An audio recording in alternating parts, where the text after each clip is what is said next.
You've probably never heard of the Via Campocatino, which spirals its way up towards an Italian ski resort that sits among the Anici Mountains, around 80 kilometres to the southeast of Rome. The road begins on the northern outskirts of an ancient Roman town called Guarcino, which dates right back to the 8th century BC.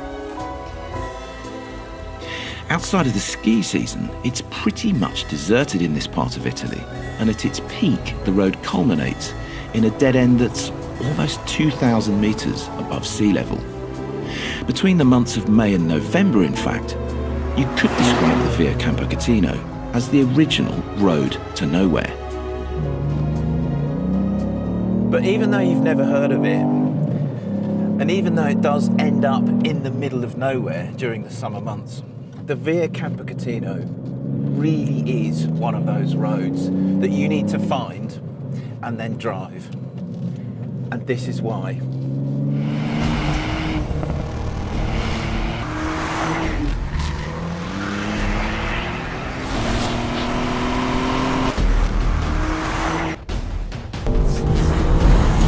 It's a pretty full-on piece of road, this. And there's absolutely no let-up in the action from where it starts, just on the outskirts of the town of Guarcino, all the way up to the top at the ski resort at Campocatino.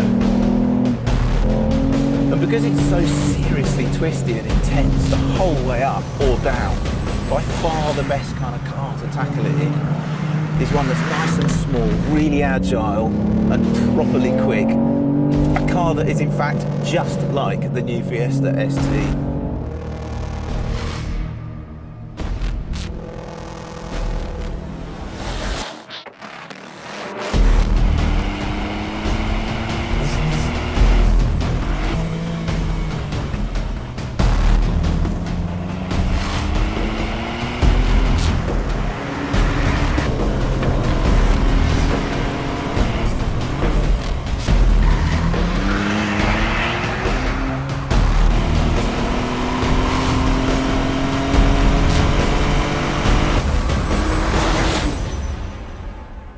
The Via Campocatino is a blinding piece of road to drive on in any car and at any speed. Yes, it's tight and twisty in lots of places, and yes, the driving experience it offers is pretty intense, but the views out across the Anici Mountains, once you reach the peak, are thoroughly spectacular. To the north, you can see the nature reserves of Monte Velino, and to the southeast, you can see right across to the national parks of Lazio, with Rome itself away to the northwest. There's also an astronomical observatory near the top of the Via that was built towards the end of the last century, and which has been directly involved in the discovery of 35 new small planets between Mars and Jupiter since its creation. That's how clear and how unpolluted the light is in this particular part of Italy.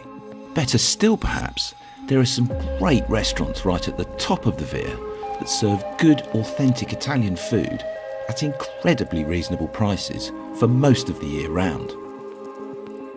The restaurants, the observatory, and the amazing views out across Lazio and beyond make the Via Campocatino well worth a visit, no matter what time of year it is.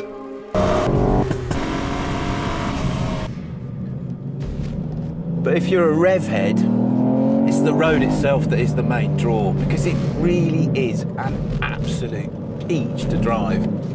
I've lost count of the number of hairpins there are. And the best bit about this road, or the best bits about this road, are the fact that there's almost no traffic at all on it during the summer months.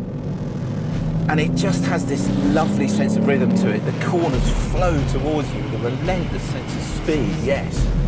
But they all feel really nicely connected to one another.